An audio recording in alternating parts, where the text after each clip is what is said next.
Good morning. তো সকাল সকাল আমি, বাপি আর মা তিনজন মিলে আবার সমুদ্রের ধারে চলে এসেছিলাম।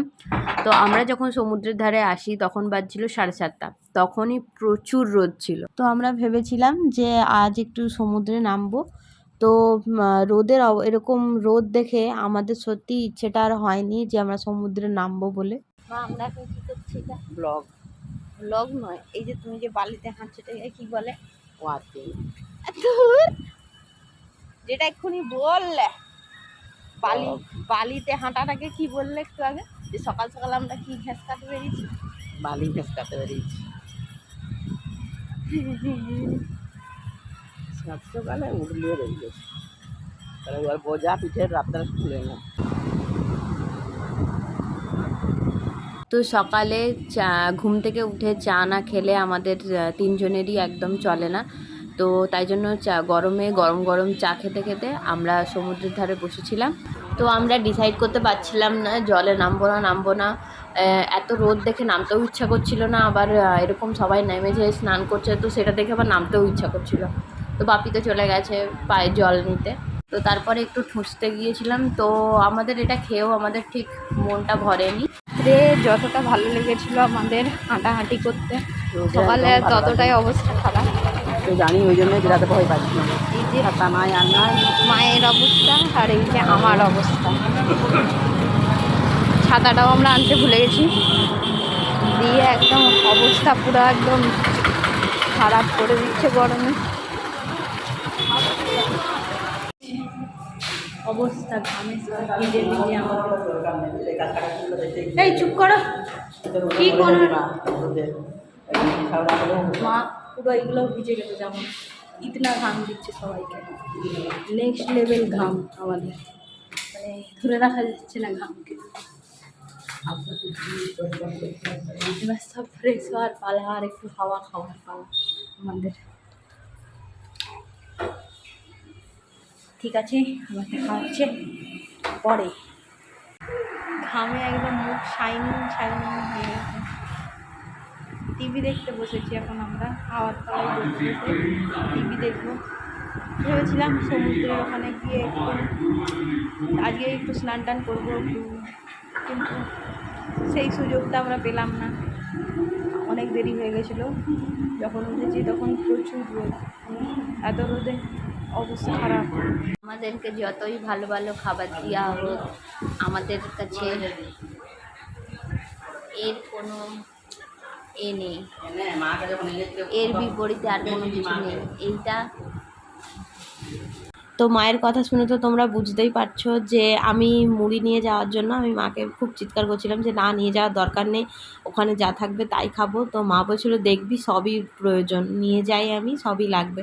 তো মারা তো অবশ্যই সব সময়ের জন্য ঠিক কথাই বলে, তো তাই হয়েছে আমাদের সাথে।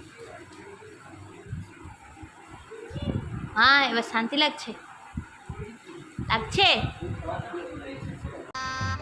गजब बेइज्जती है। হ্যাঁ, এই যে জল, আর আমি তো মুড়িতে ঢেলে নিয়েছি আমার জল। এই যে জল মুড়ি আর একটু তেলে ভাজা, দুর্দান্ত কম্বিনেশন। ভাবছি আমিও একটু ফুড ব্লগারদের মতন একটু রিভিউ, জল মুড়ির রিভিউ, ওদের এক্সপ্রেশনটা যখন খাবার খায় তারপরে এক্সপ্রেশন দেয়, এক্সপ্রেশনটা একটু দেখায়।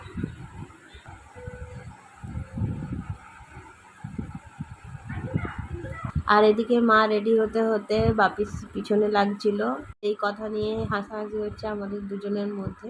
তো আমরা এখানে রেডি হয়ে মন্দিরের জন্য বেরিয়ে পড়েছিলাম বাপি মাকে নিয়ে, আর তার সাথে একটু সমুদ্রের ভিউ দেখাতে দেখাতে যাচ্ছিলাম তোমাদেরকে। আর এখানে মা আমাকে বলছিল যে আমাদের দুজনের ছবি তুলে দেয়। আমি বললাম চলো মন্দিরে গিয়ে তুলো, বলছে না এখন।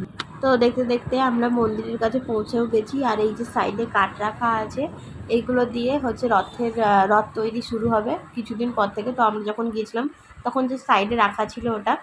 আর এই যে আমরা এখন যাচ্ছিলাম সিংহদুয়ারের দিকে। তো ওই পাশে দিয়ে আমরা ঢুকবো না, আমাদের পান্ডা ধরা ছিল, তো আমাদেরকে পশ্চিম গেটে আসতে বলছিলো। আর এখানে আমাদেরকে গার্ড বলছিল যে আপনারা এটা দিয়েও যেতে পারেন, এই দিকটা একদম ফাঁকা রয়েছে। তো সিংহদুয়ার থেকে পশ্চিম গেটটা অনেকটাই দূরে ছিল, তো এত রোদের মাঝে এরকমভাবে হেঁটে হেঁটে যাওয়া অবস্থা তো সত্যি খুব খারাপ হয়ে গেছিলো।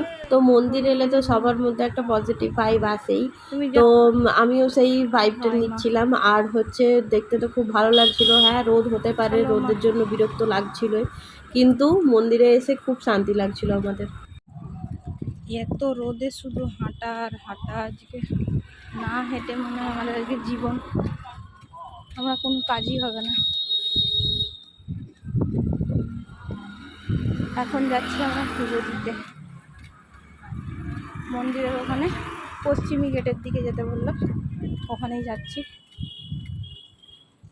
তো এটা আবার একদম তোমাদের সাথে কথা বলছি আমরা মন্দির থেকে বেরিয়ে পুজো দিয়ে এসে।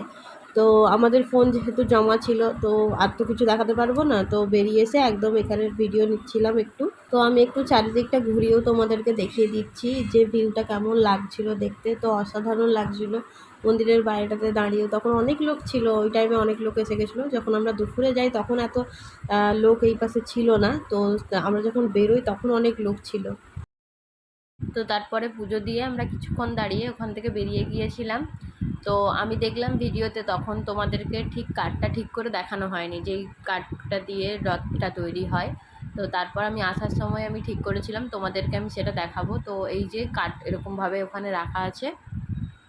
তো এখানে যেতে আসতে তো আমি ছবির পর ছবি শুধু দেখেই যাচ্ছিলাম, কারণ আমার অসাধারণ লেগেছে ছবিগুলো যারা এঁকেছে, মানে অসাধারণ জাস্ট।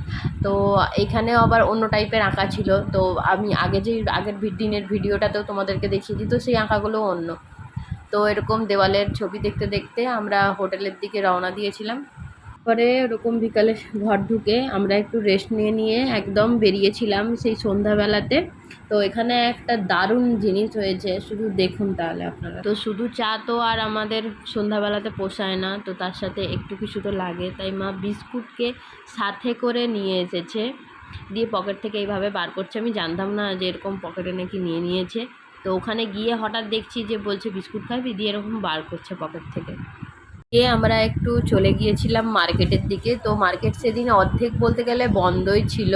তো মায়ের অনেক দিন থেকে খুব ইচ্ছে ছিল যে মা পুজোতে গিয়ে একটু শাঁখ কিনবে। মা বলেছিল যে দেখ আমি একটু শাঁখ কিনতে চাই।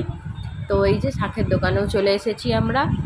তো ওখান থেকে ঘুরে আমরা গিয়েছিলাম খেতে, দিয়ে আসার সময় রাস্তায় হঠাৎ দেখি এরকম বাপি আর মা দুজন মিলে হাত ধরে হাঁটছে। তো এইটা আমি একটু ক্যামেরা বন্দি করে রাখতে চেয়েছিলাম।